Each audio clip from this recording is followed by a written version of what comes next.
Hello, everyone. It's me, Rek, and I'm here with Alex. Hi, guys. We're going to be talking about Kirby Air Riders and our kind of first impressions and thoughts. And I have it kind of organized here, so we're just kind of going to go through this pretty quickly. Well, not too quickly, but enough of a good pace. So, to start, I'll just talk about my history with the original on GameCube. Alex has not had much of a history of it until I introduced it to him. And so he has a little bit of that. You want to talk about that? Yeah, I played it on and off with Rek here over the last couple of years. I wasn't really into it much. I didn't really get it until the last session or two where I started to understand how to play and I had more fun with it, but I felt there were things about it that hadn't aged well that definitely needed polishing for me to really enjoy it fully. Mm-hmm. I loved the original as a kid. I was introduced to it by a friend when I was pretty young. Was it around 6 or so? I don't remember. It was somewhere around that time. And I grew really, just really into it. And then I started showing it to all my friends, and then they got hooked on it. And so it was one of those things that spread more by word of mouth, I guess, at that time. And, there was a lot of people who played it even if they never bought it. And so obviously I've dumped hundreds and hundreds of hours into the original. I just loved it so much. So obviously seeing that a sequel has come out, it's no surprise that I've already dumped 40 so hours into this new one. So yeah. And kind of moving along, I kind of figured the sequel was coming. There was Kirby's Dream Buffet, and it kind of felt a little Air Rider, kind of Air Ride kind of inspired. And so I was wondering if HAL was wanting to tackle that, and Dream Buffet was just kind of a little test. And I think I do remember the reception after that being that people were kind of wanting Air Ride after Dream Buffet. They were kind of really wishing there was a sequel to that. I know I was one of them. And then there was that whole news that Sakurai had some sort of meeting, or what was it? Yeah, a meeting with HAL. And I kind of figured, well, what else would Sakurai be attending a meeting for if it didn't have something to do with, Air Ride or whatever? Because he said he was never going to work on the main series again. But Air Ride is a spinoff. So, so that was just, obviously it was just speculation, but I kind of figured it was coming. And then, there was that direct that had the trailer, and I was not wanting to jump to conclusions because I was I think it is, but what if it isn't? And, because my worry was I was thinking it could be Smash because it looks similar, but I was I don't know though, it's Kirby, he's dropping out with the Warp Star. But then, and then I saw the thrusters come out of the Warp Star. I was yes, I got so hyped, so excited. And that segues well into, Sakurai's clear passion for this. I think we both see, and quite a lot of people see, that there's quite a big difference between the passion in this project compared to some of his other ones. Yeah, he hasn't really had this kind of passion for a Smash project since Brawl, I'd say. Yeah. And I would say since Smash 4 and Ultimate, I would say obviously he does good work still. It's just that it feels more like a chore coming from him. Something that he's expected to do, not something that I would say he fully enjoys doing. Yeah, the single player content and replayability really leaves a lot to be desired with those games. I think Smash 4 was a little better on this, but Ultimate definitely feels pretty lacking, and it just feels like just going by the books, not really. It's just about the gameplay, really. That's pretty much it. Yeah. And, you could definitely feel that in Air Rider's story, ironically. It feels so much more, I don't want to say ambitious, but definitely more interesting and whatnot compared to, well, I guess I'd say even more ambitious than World of Lights. Yeah, so. Yeah, more love and care is definitely put into it. Yeah, and there's just so many little things in the game that just, they really do feel like that early Sakurai charm and things that really, were with him there. Yeah. So, good Lord. Our cats are starting to play. Behave, all of you. So moving on, in the story mode, I had said it was intriguing. And what was really nice is that it ties into the established lore of Kirby, which is why I think most newcomers, if you haven't played a Kirby game, you're probably going to find the story a little confusing because it ties into some stuff from Superstar, Superstar Ultra, a little bit of Return to Dreamland, And Planet Robobot, and Forgotten Land. So it ties into a lot of that stuff. And I guess technically Star Allies, but Sorta, yeah. sort of. Anyways, there's a lot of overlap with a lot of the games. So if you're confused, you can always look at just lore summaries of the games and stuff, and that's a good place to start, so you can kind of get an idea of more of the significance of what the story is trying to show from a lore aspect, because I can assure you it is quite significant. I don't want to do any spoilers in this, but for those who haven't experienced it yet, but if you're big into the lore of games, especially if you're a Kirby fan, it's really interesting. There's some stuff that Sakurai introduced and also tied into older stuff, so very interesting. And overall, I would just say the whole mode just gives me Subspace Emissary vibes more as far as story pacing and how it's done. Whereas World of Light really just didn't feel like any of that. Yeah. So, anything to add to any of that, or? No, I think you covered pretty much all of it. So. All right, so then we'll get into the offline experience. We'll touch on Air Ride mode first. I think we can both agree that this feels much more polished and more finalized than the original one did. Yeah, there's a lot more going to it. It feels a lot more thrilling. It's nice in between of F-Zero and Mario Kart in terms of speed. And I also like there's better mechanics for catching up now that aren't as polarizing as, say, Mario Kart's items can be and such. Because the original Air Ride mode didn't really have much at it, but you got ahead enough. That was pretty much it. You were pretty much going to win, so, Yeah, it's funny because we have the star sliding now. And that's such a big mechanic for catching up because you can follow the trail. Because in the original, it was a lot like Mario Kart Wii's drafting, where you had to be directly behind someone to start getting that speed boost. But the problem with that is that if you were just too far away, and it wasn't, the distance was not you had to be really close behind them. So it kind of made it to where someone could break away if they got a good ability or something like that. And then that was that. And then you weren't catching up as long as they kept playing well. So pretty much.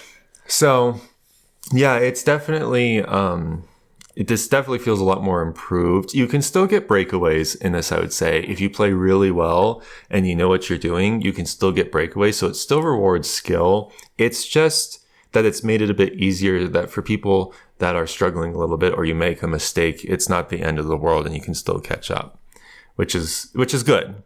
But it's not to the point of, again, where Mario Kart, where you can just bag your way to the front. You can't really do that in Air Ride's racing mode. You really kind of have to play really well from beginning to end. There's been a lot of times I've played and I've been in the front from beginning to end. So you can definitely do front running a lot more here than you can in Mario Kart, and it's a lot more consistent, which I think that will appeal for a good amount of people. I know there are those that don't like bagging, and honestly, I kind of prefer this a little bit. I mean, there's a charm to Mario Kart, but God bless you. Thank you.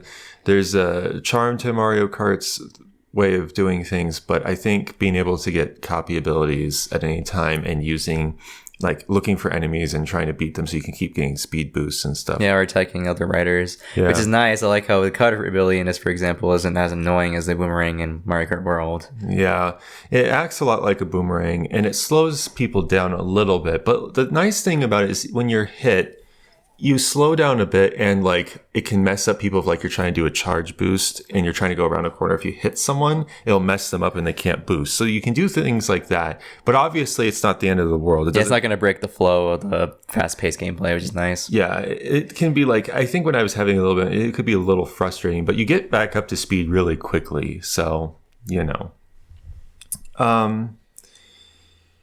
So also, I want to say that like the track design, like there's only 18 courses, but despite that, I think because they're so well designed and so interesting, and like you can change how you play the game so much, it doesn't really feel like there's only 18. It feels like there's a lot more. Yeah, it's a lot of quality over quantity, which is Yeah. nice. Yeah. Like there's this one stage, and I can say this because it's not spoilers for the story. But there's this one stage where you go through Galactic Nova, and it's kind of like a reference to the whole thing that you do in Superstar. What's really interesting, though, is for those who are interested in the lore, is that at first I thought it was tied to the story because of how it was. And it was really cinematic looking. But when I went through the whole story and everything, none of that ever played out. So I was like, huh. So I'm wondering what the lore implication of this is. And, if it's even, I don't think it's the same Galactic Nova as the one in the story, which kind of shows that there's a lot of multiple of them, which, I mean, we already kind of knew if you've been a long time Kirby fan, but it's just really interesting, and it's so cinematic, and it feels like you're racing through a cutscene. It's just, and not in a bad way, not like you're sitting through this, bunch of stuff, but like you're actually interacting and you're making the video itself. And that's just super cool. I really have to try the replay feature because I want to see what that looks like in some of these things. Yeah. Because you can make your own videos and stuff like you can in Ultimate, and I have to try that out at some point, but, yeah. The photo mode also, I just want to touch on. I haven't been able to experiment with that much either. But there's some really interesting stuff there. And I really definitely liked that. So, and that kind of gets into the options of play. I know some people may not be into this, but if you're wanting some of that like F-Zero kind of thrill, being able to have like the health meters on while you're racing is just super exhilarating because they're like, it's this really interesting risk and reward. Because if you get on a low enough health, you get super fast. Like your speed really goes up. And if you don't defeat that person in time or keep up, like they can just break away and then they can win, which is super cool and really fun. Obviously, for most online modes, from what I have seen, unless you're in a paddock, you can't really activate that. So it's really only an offline thing or a custom setting in paddocks. So just keep that in mind. But I definitely encourage people to try it out if you're interested. Is there anything we want to add before we move on to Top Ride? I like all the customizability you have offline too, and then the paddock, just being able to mess with CPU difficulty, being able to turn items on and off, things like that. Even mess with obviously camera and such. So very nice to have all that. Yep. Okay, so Top Ride, I don't have a whole lot to say about this, not because I think the mode is bad. It's mostly the same as the original. It hasn't really changed much. The only thing I feel I'm a little iffy on is like, on one hand, it's improved a lot.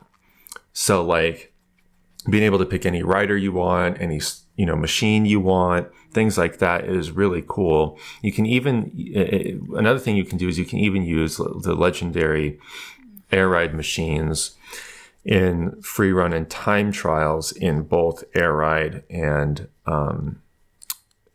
top ride, and of course free run and city trial. But that's new. You couldn't do that in the original. So there's some nice stuff here, but I feel like the items don't feel as unique and like special like they did in the original mode. Like the original on GameCube had like really interesting gimmicks, and like, yeah, all the courses were really small, but like one of my favorite items in the original was like the Krakow eye, and you would grab it and then Krakow would like form and then go around and zap all the other players. And sometimes you could even get zapped yourself. It was just really chaotic and fun. And then there was some like, items like the hammer item where you would turn and then you would swing the hammer and then knock people around and stuff. And it was just nice. Like, I feel like when I hit people in this mode, like I'm not really stopping them or anything. It really just does feel like air ride, but just miniature. Yeah. And it doesn't quite feel like its own standalone mode as much anymore. Yeah. So, unfortunately, I would say overall, I would say like there's been some improvements or some things, but it doesn't feel as much of a.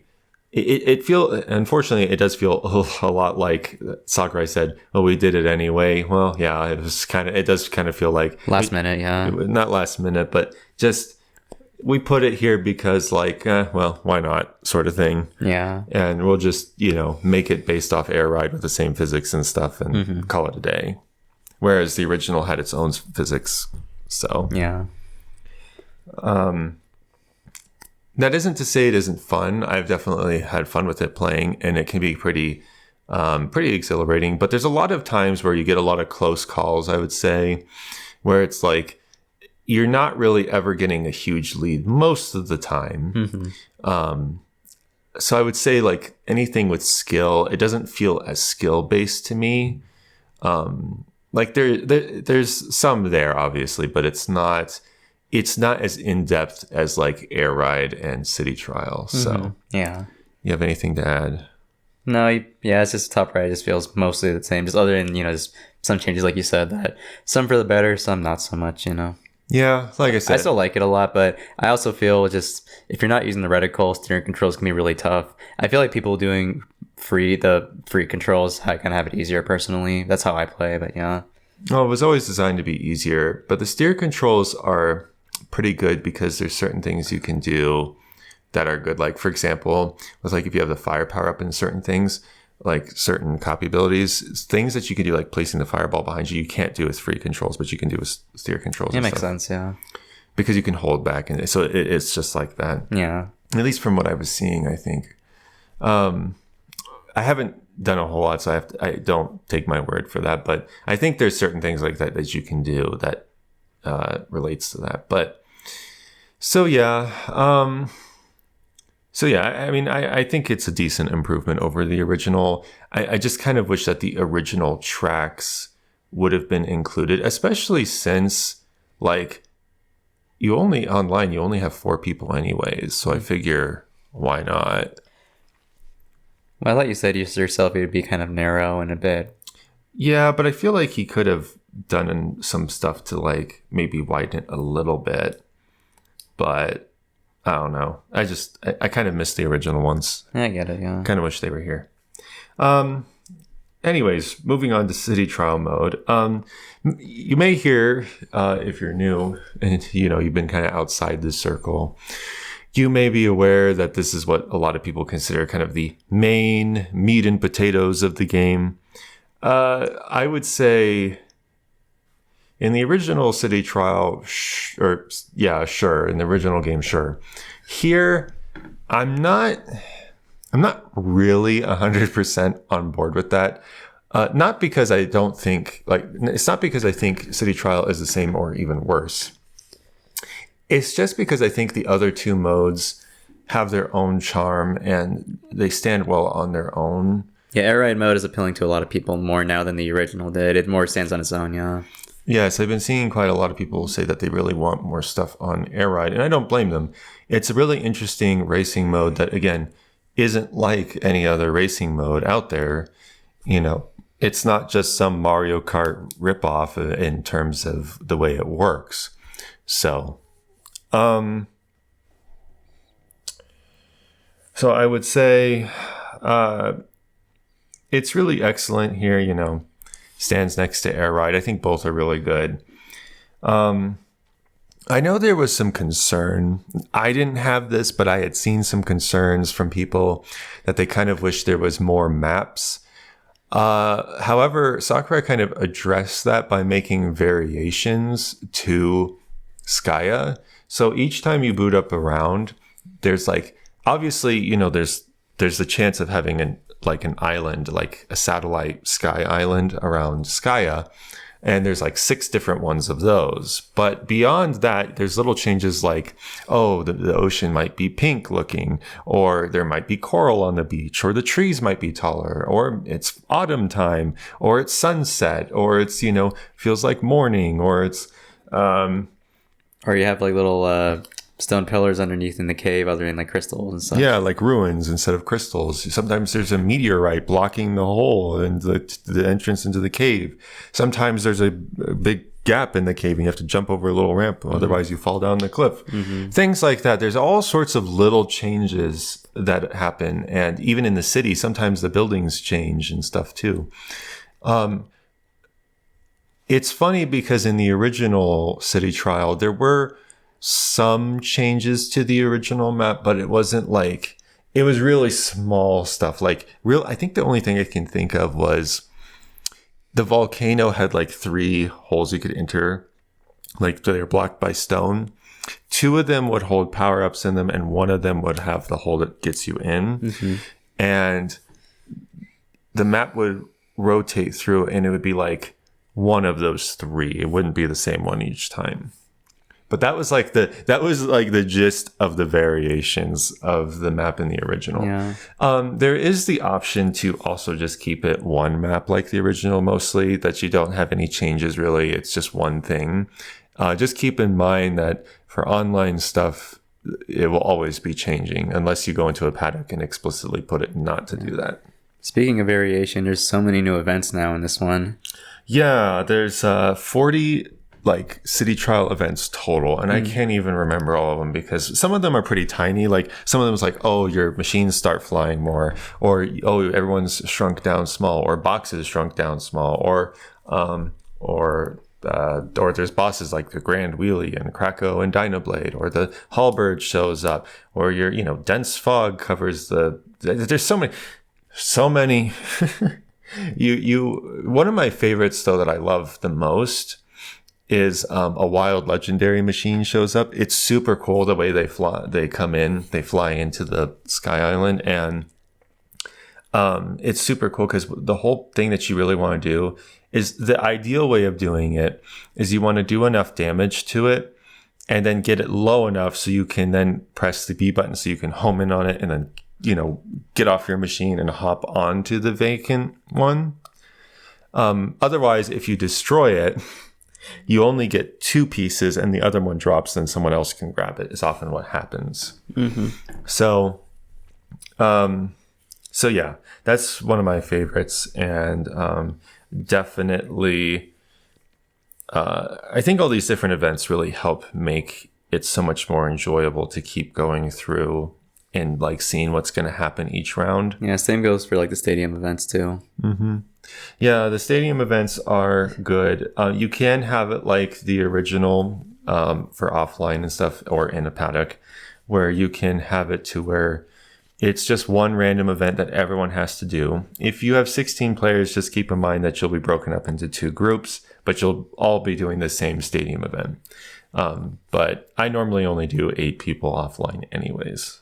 6 to 8, because that's my preference. I just like that number way more. I feel like it just works. And I can get into that in some other videos at some point in the future as to why that is. Is there anything you wanted to say about the stadiums? You brought it up.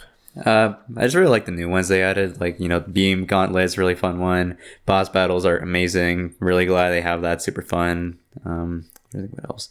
The variations on Target Flight are interesting, even if some of them seem kind of over the top, but that's part of the point. Skydiving, like, there's a lot of new ones. There's a lot to play with, and more than the original, which I like. There's a lot to really test how much stats have really affected your machine and what you can do with them. I would say I really prefer the voting system more to the original. Now, it's funny because offline I play with the old school rules. I have it always be a random stadium. That's just what I prefer. Well, I think it's better for smaller amounts of people, but when you have like 16, you definitely want the voting, I think. Yeah. Well, it also just creates some really interesting stuff because sometimes you just have a 1v1 with someone. And like I said, for online, I feel like it works well. If I was playing couch co-op with people, I would probably just have the random event thing like the original. Because, the whole idea of the original stadium event was it was supposed to get everyone to kind of, because in the original, the map was pretty big, and, you would go around, and most of the time, the 4 players would not really be interacting with each other because they're off doing their own thing, and the map's pretty big. The benefit to that is that when any time like a huge pillar appeared or, some event like that, it was often used to kind of get the players to all congregate into one area and then kind of fight over the thing. So that was the reason why I feel iffy on the 16 players is when there's events that are like, oh, let's all come to do a short race or a dust up derby or things like that. I kind of pause and I'm like, well, do I want to do that? Do I really want to engage with people, or have I already engaged with them enough because I feel like I can't get away from anyone? There's matches where it feels like that. And to be honest, I feel like that's losing a little bit of the essence of the original. So when people say it's really chaotic, I kind of don't really blame them. In my opinion, I think 6 is kind of the most ideal to really getting that, like, because the map is larger. There's a lot more nooks and crannies and things you can go compared to the original. And especially if there's like sky islands in the distance and stuff like that and the variations. My issue is that like, I really want that feeling that when a short race or whatever comes up, it's like, oh, okay, I haven't seen a lot of people lately. Let's see how I stack up against them and what they've been doing. And then you get little tests and then you see how you stack up. Okay. And then you get kind of a good gauge of who you need to be careful of and maybe who you should start going after. Things like that. You know what I'm saying? Mm-hmm. There's a little bit more nuance and strategy to it because that's how the original was. But I like both. I like the 16 players online. There is a kind of flow and a thing that's enjoyable about it. And then the offline mode, I do like more simpler and stuff like that. So, anything you want to say before we get on to?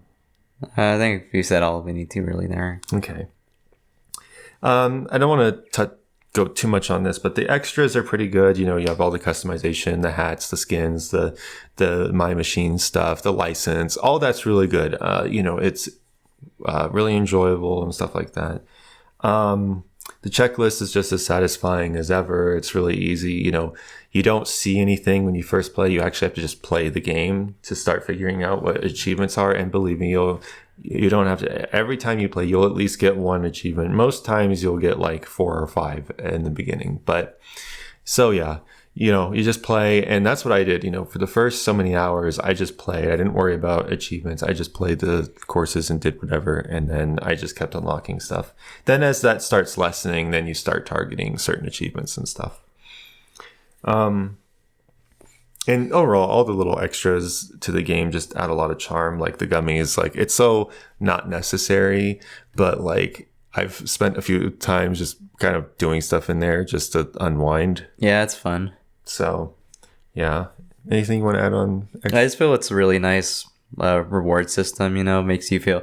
It's the kind of meaningful content replayability that games really lack nowadays that I'm glad, Sakurai kept. It was part of the charm of the GameCube era and prior that those games tend to have, that more arcadey kind of feel to it. So I appreciate that. Yeah. Something I also want to talk about in extras, I just want to throw this in. There's some really cool stuff with like control schemes and like preferences. One of the things that I was testing with my brother is that you can do game modes like hide and seek and stuff because you can turn off like the map and things like that. And what else? Like being able to see where people are. And so like it allows you to go into a city trial free run, and then you can have a seeker that tries to find people, and then everyone else has to hide. And I set that to a name tag, like in Smash, but like it doesn't show over your name. It's just like it's something that you pick, so that way like you can just kind of so you can have certain presets for certain things. Like if I don't want. So that way I can switch. So I don't have to constantly go in and manually change all the things. And for people wondering, you cannot remap the quick spin to a button. It's to the stick. However, you can use motion controls to activate it if that's something you're wanting to do. Or you can adjust stick sensitivity for that. Yeah, you can also make it easier to spin. So if you don't want to have to flick it so much, you can. I think the normal is already much more easy to do than the original. Yeah, it's a little more responsive. It's way more responsive and sometimes activates it when I'm not trying to activate it. So yeah, so don't worry about that if that's a concern. There are some options, maybe not what people were hoping, but I know some people really wanted it to a button, but you have to understand that the reason why I think that he didn't put it to a button is because when you do a quick spin, you get a little bit of intangibility when you use it. So if you were able to just keep spamming it with a button, it could be kind of problematic probably. So the idea of the original was it was always supposed to be used very purposefully. So also, for those that want to press the A button, I was surprised that this was an option, but he had it to where so in the original and how it is by default, you can press the A button to stop and then drift, which I prefer. I like doing that. But if you're someone that likes how racing games where you hold the A button, you can do that. And when you let go of the A button is when you drift and stuff. And so when you press it again, then you do a boost. I don't know how much that would click with certain people. For me, it's hard to imagine because I'm so used to the classic way of doing it. Yeah, same here. But hey, it's an option for those that really like that feeling of pressing the A button to drive. So, okay. On to the online experience. So I just kind of want to get through this a little bit because most of these are the same. It's the same modes. We're really just talking about the online itself. So you have quick match to start. It's like the equivalent of for fun in Smash 4. There's no ranking system. There's no worries about points or anything like that. You just get on, play a match, and you just do as many as you want. There's also there's some variations often that they allow on quick match that they don't allow on ranked. Like ranked is very much the competitive part of this, and I'll get to that in a minute. But it's just I would say that they had things like a relay race and team battle in quick match, but they don't have that in ranked. So anyways, it's really just it's the basic mode that if you're just wanting to have fun and you're not wanting to worry about any competitive stuff, that's where you want to go. It really functions mostly the same as ranked. There's really nothing different in structure and how it pairs you and things like that. It's really just mostly the same. It's just for those that just don't want to have to worry about competitive atmospheres. Yeah.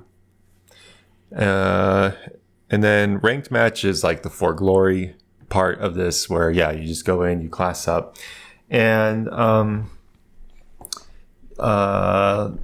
class is determined by the 7 colors of the rainbow we had discussed. It's red, orange, yellow, green, blue, indigo, and violet. Yeah. And violet, is that what it is? Yeah. Okay. It might be purple in the thing, but I think it's probably called violet. Okay. Yeah, it's something like that. So, I think in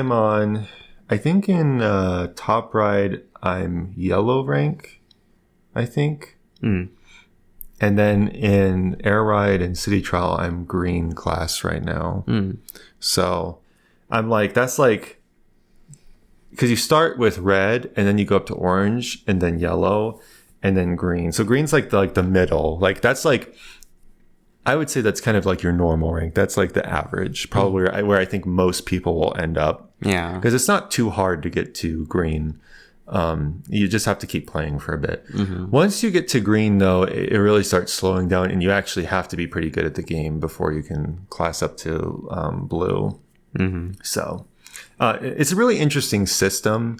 I like the colors. It feels different, and I think it's kind of easy to understand once you go through it. It probably doesn't make sense for those outside of it because it's well, what, where is this on the thing? But it'll make sense when you start playing it.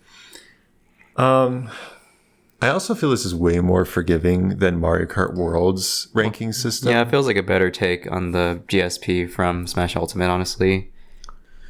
Well, right, because you have the global win power, but that's obviously not what determines your rank at all. That's just a separate statistic. Yeah. This, you have a little bar in the top, and you have 4 mini bars also. And those 4 mini bars need to be filled up all the way before you can class up. So like you fill those up, and then after those 4 bars are full, then you have to fill it one more time, and then you get a class change. So as of now, though, I haven't encountered any loss of points. Me either. Yeah. I've had a stagnation, like I didn't gain any points sometimes, or a very, very tiny amount, but I haven't lost anything, like I haven't reversed. So my guess is that you probably don't lose points. It probably gets to the point that if like you're not winning regularly, or you're not, like if you just fail to win, like I think what happens is it just stagnates. So you just don't move much. So my guess is that like to get up to things like probably blue, like in green right now, it's definitely slowed down a bit. So, but I imagine once I reach blue and stuff, I'm wondering if I'm going to start losing points. Because like in green, it's pretty forgiving, but I'm wondering what happens. So we'll see when I keep going. But the paddock, we've talked about it a few times already. It's really nice. It's basically like arenas in Super Smash Bros. Ultimate. It's the same premise. You can have public and private ones for just friends, things like that. It's all the same options that you can have. And just like that, you can set your music in the paddock. You can set what games, you can have multiple games going on, and what rule sets you want for each one, which often include the offline rule sets. So you have a lot, basically anything you can do offline in settings, you can do in a paddock. So if you don't like the restrictions of the regular quick matches online, you can do that. The only thing that I feel is I'm a little iffy about is that like for air ride and top ride and stuff, you kind of like for city trial, it makes sense that after a round's done, everyone comes back to the paddock and stops, to take a break and, either change characters or whatever. But when you have to do that at the end of every race on air ride and top ride, especially top ride, which is pretty short, it just feels a little, I don't want to say tedious, but it just feels a little like, okay. It's a bit cumbersome. Yeah. Yeah, a little cumbersome. Yeah, it'd be nice to have a system to automate those kind of things where you just go to next round immediately if you have it set to random or something. Or at least set it to like, we'll do this many rounds before we come back to the paddock. Yeah, either one of those. Like, I think having a max of like 5 races or something like before coming back would be fine. Yeah. But I mean, it's not a huge deal. It's just something that I'm kind of surprised. Like Sakurai had thought about all these other things, but that's the one that I'm like, I feel like he could have probably polished this up and smooth this out just a little bit more, or at least have an option. But it's whatever, it's not a deal breaker for me, but another thing is for public ones, I haven't been able to join one yet, but you can have up to 32 players in one, and they're great if you just want to spectate or just hang out in one. You don't always have to race and stuff. So, you can just hop in and out of games anytime you want. You can set up your own matches. I would honestly really encourage people going on public ones that are open to anyone, and just, if you're just wanting to like hang out with people, if you're into that. I'm not as into that stuff. I'll try it at some point, but I think it's a really cool idea, and there's some checklist achievements for going in paddock stuff anyway. Yeah. So that kind of moves well into the extras where I said there was a checklist, and the machine market is also really cool. I haven't bought any from there. I guess I have this thing where I like to create most of my own stuff, and I don't like to get other people's things too much, mainly because I like to challenge myself. So I often go to the machine market to just see what other people do so I can get inspiration. I've definitely done a few My Machine things. It's fun. It's interesting, but yeah.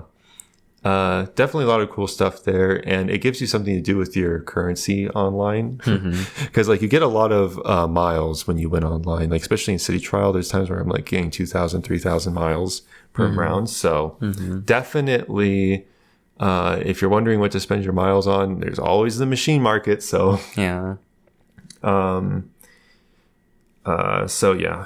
basically I think we covered all the stuff that we have to. Is there anything you want to add? No, when it comes to the game itself, no. Yeah. Okay. Well, we're getting near the end here. I guess it's time to talk about this. And I know I've seen people say, oh, we shouldn't compare Air Riders to Mario Kart. They're two very different games. And in a sense, I do agree.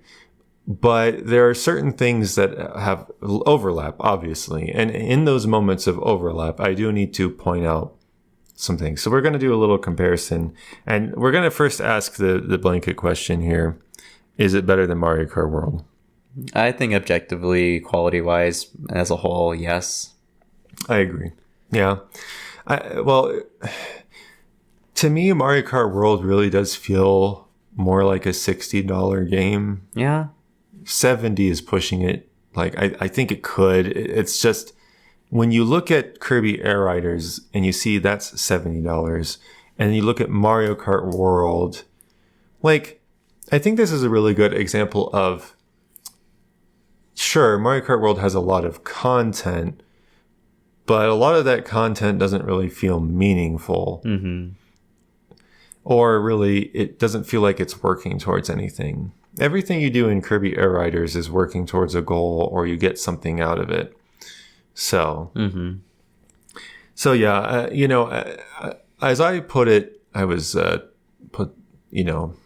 my own Discord server with friends, and I had put a long thing in there, and I had said that I believe that the developers of Mario Kart World had basically succumbed to tunnel vision. I think they had tunnel vision so much on the open world aspect of the game that I think it caused a lot of other things. Like, it caused ripple effects that caused a lot of other problems to the overall experience of the game.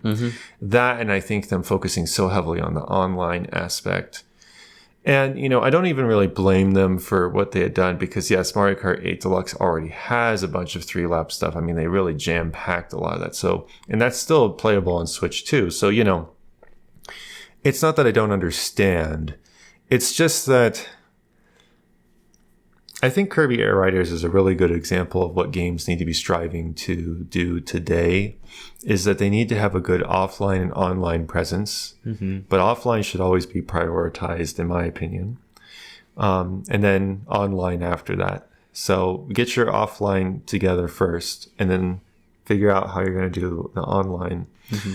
Because I think it wouldn't have hurt to have had an option to just have the 3-lap tracks for people who really want that, instead of them having to go through a roundabout, quote unquote, loophole in order to do it. Yeah. Because someone who went on the Discord servers, that's just so tedious. Yeah. Like I want to join a Discord server for Air Riders, but I don't feel like I have to. Just it's not as much of a need, yeah. Like, it's something that I'm looking to do because I want to, not because I feel like I have to, sort of thing. And I already left the Mario Kart World Discord server. I dumped that, and I don't want to deal with that. It's just, it makes it so much of a slog to get into a match and stuff. It's just more tedious, and I just want to hop in, play a game, and then go, Exactly. So those are kind of our thoughts on Mario Kart World's whole thing and the comparison to Kirby Air Riders. I would say, I'll sum it up to this.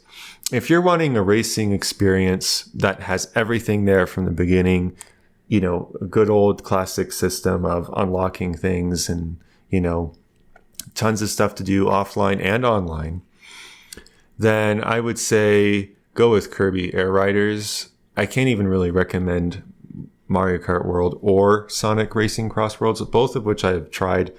I personally think Kirby Air Riders is way more impressive as a whole package, and also something really different that's new. Because in my opinion, what I would suggest is get Mario Kart 8 Deluxe and the DLC for your Mario Kart fix, and just that good traditional racing stuff. Mario Kart 8 Deluxe may not be the best Mario Kart game in my opinion, but it's still overall it has all the things right and has added a lot of stuff for customizability and things like that. Yeah. And plus, the battle mode is really fun. There's a lot of stuff there that's good. And I think the online scene's still really healthy right now. So definitely, even if you have a Switch 2, I would suggest getting that Mario Kart instead. And Sonic Racing Crossroads is just, it's like a lot of Mario Kart 8 Deluxe, but in my opinion, kind of worse. So, take that as you will. And so that's just kind of wrapping up our thoughts. And obviously, really enjoying the game. I'm looking forward to doing videos on it. There is a poll on my channel on post. Please go check that out if you're wanting to vote for what I do. There's been several votes for air ride mode that I'm going to be covering on the channel first. But I have the option of air ride, top ride, city trial, or all three. So go over there and vote if you want to see me to cover what game mode you want to see me cover first. And it'll most likely be online stuff. So any last thoughts from you, Alex? I'm really impressed with Air Riders, and I'm looking forward to sinking a lot of time into it. It's definitely, probably, in my opinion, the best game Switch 2 has right now as an exclusive. So I agree, yeah. Because, I just don't think there's a lot of really amazing games on Switch 2 right now. Yeah. I know that may be an unpopular opinion, but I just haven't been, like, overly impressed with any of the games. Yeah, same here. This is the first one I've been very impressed by, yeah. Like, I think most of them have been pretty good.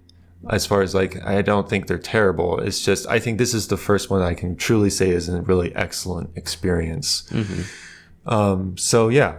Well, that will wrap it up for now. And thank you all so much for watching. And stay tuned for more Kirby Air Riders content. And, yeah. All right. Bye-bye. Bye.